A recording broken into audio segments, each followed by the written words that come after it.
Halo brother, baik lagi di iBrother Channel bareng aku. Hari ini kita udah memasuki bulan Juni. Ya, seperti yang udah kita tahu sebelumnya, di bulan Juni biasa diadakan event tahunan yang berpusat di California, Amerika Serikat, kantor pusat dari salah satu perusahaan smartphone paling gede di dunia, Apple. Ya, di WWDC 2022 ini tentu bakal banyak banget produk-produk baru yang akan dirilis oleh Apple. Salah satu isu hangat yang banyak kita perbincangkan adalah bakal dirilisnya iOS 16 dengan berbagai fitur baru yang akan disematkan di iOS 16 ini. Salah satu yang menarik yang belum pernah ada di iPhone atau di iOS sebelumnya adalah fitur Always On Display.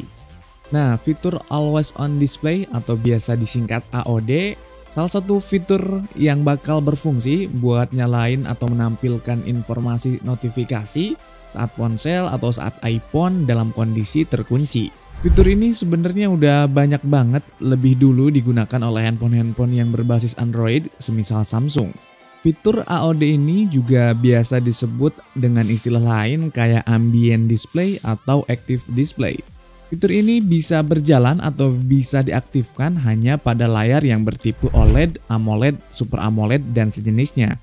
Kalau kita bandingin iPhone dengan Samsung misalnya, untuk fitur Always On Display ini kayaknya iPhone ketinggalan zaman. Selama ini kemana aja? Samsung udah lama banget pakai fitur yang satu ini.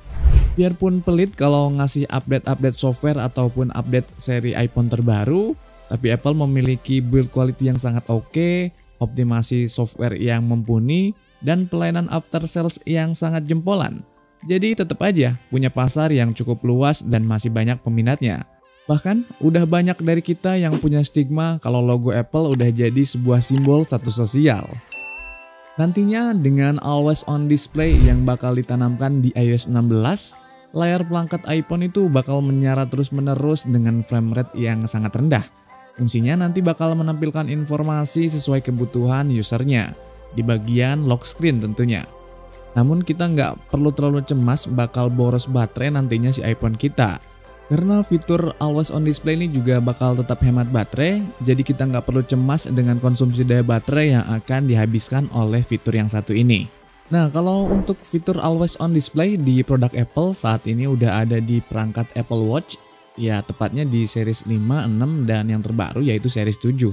Sebetulnya di tahun lalu tuh kayak udah ada rumor-rumor kalau Apple iPhone 13 series itu bakal ada fitur Always On Display, tapi sayangnya seperti yang udah kita tahu nggak pernah terjadi. Karena di iPhone 13 Pro dan iPhone 13 Pro Max cuma ngasih fitur baru berupa ProMotion alias Adaptive Refresh Rate layar yang 120 fps itu.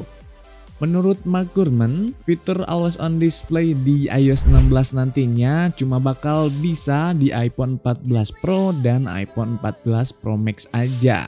Fitur menarik lainnya yang bakal ada di 14 Pro dan 14 Pro Max adalah bentuk layar yang punch hole dan juga kamera belakang yang bakal disisipi dengan resolusi 48 megapiksel.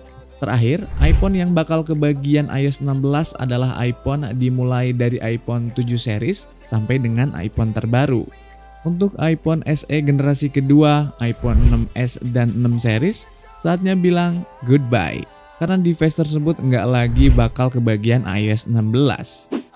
Tapi jangan khawatir bagi kamu pengguna iPhone SE generasi kedua, iPhone 6s, 6s Plus, iPhone 6, iPhone 6 Plus, masih bisa digunakan untuk keperluan-keperluan seharian kamu kayak sosial media, nonton YouTube. Namun yang membedakan kamu belum bisa menikmati fitur-fitur terbaru yang ada di iOS 16 aja. Dan bagi sebagian orang mungkin itu bukanlah sebuah masalah.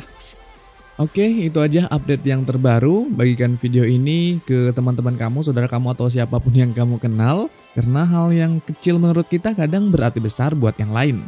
Thank you for watching. See you next video. Bye-bye.